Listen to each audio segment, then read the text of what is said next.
Yon, good day mga inaanak. Ganito, kasi ang dami nagre-request kay Ninong, ang dami nagsasuggest na baka daw pwede i-convert ko na lang as cash yung motor para daw mas marami yung makinabang. Ito yung naisip ko. Kagaya na naman ng dati, i-convert ko siya as money na lang. So, ganito yung magiging palaro natin para bukas. So, mula sa, ito, papakita ko Ayan. Naka-off tong comment section, then makikita nyo merong newest. Ayan. So yung unang 5 na makakapag-comment ng mine, yung unang 5 na nasa taas at pababa, unang 5, may tagsa 10,000 piso. So ayan mas marami na makikinabang instead na isa lang na motor. Yung unang 5, pababa, may tagsa 10,000. Tandaan nyo newest po ang i-click nyo, hindi most relevant. Okay? So kung nandyan kayo sa taas, hanggang ika-5, may 10,000 piso po kayo. Then ika-6 hanggang ika-50, hanggang ika-50, may tagpa 500 pesos po. Okay? So, gets na naman na siguro yun, no? Yung unang 5, tagsa 10,000, then ika-6 hanggang ika-50, tagli 500 piso. Bawal nga po pala dito, yung mga bagong gawa lang na FB, bawal yung mga dummy account. Kailangan may ID po kayo. Kasi pag tumawag si Kagawad Dan, titignan talaga kung legit kayo.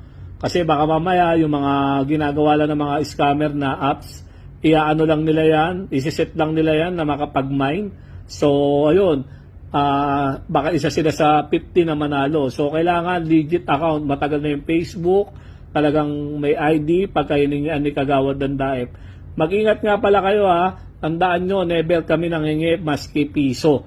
Pati yung times 5 na yan, times 10 na GCash, hindi totoo yan Huwag kayo maniniwala sa mga scammer na yan. Wala din akong TikTok at saka YouTube, mga inaanak. Okay? So, ang dami ng mga nanggagaya ng Facebook ko para mang-scam.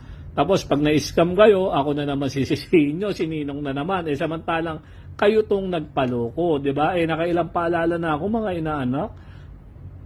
Ingatan nyo yung pera nyo, pinaghirapan nyo yan. So, yun. Mag-ingat kayo. Huwag nyo nakausapin para hindi kayo mabiktima. Tandaan nyo, never nangingi si Ninong maski piso. So kung manalo kayo bukas, hanggang pasok kayo dun sa 50 mananalo, makikita nyo naman yan, i-heart ko yung nyo kung nanalo kayo. Pero huwag kayo maniniwala kasi pag may nag-heart sa inyo, tos hindi naman ako. Nakuha nyo? Kasi may tatawag dyan, sasabihin nanalo kayo.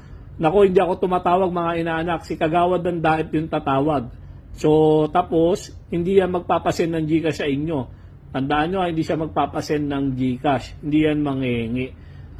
Siya ang magsisend sa inyo ng GCash kasi kayo yung nanalo. I-verify lang niya kung kayo talaga yung nanalo. Okay? So, ayan, nakailang paalala na si Nino, mga inaanak baka mamaya may ma-scam pa rin. So, ayun, ingat. God bless mga inaanak. Bukas, 12 PM, i-alarm nyo yung cellphone nyo. Bukas ko i-open tong comment section. So, ayun, mine lang ang ilalagay nyo, mine, okay? So, God bless, God bless.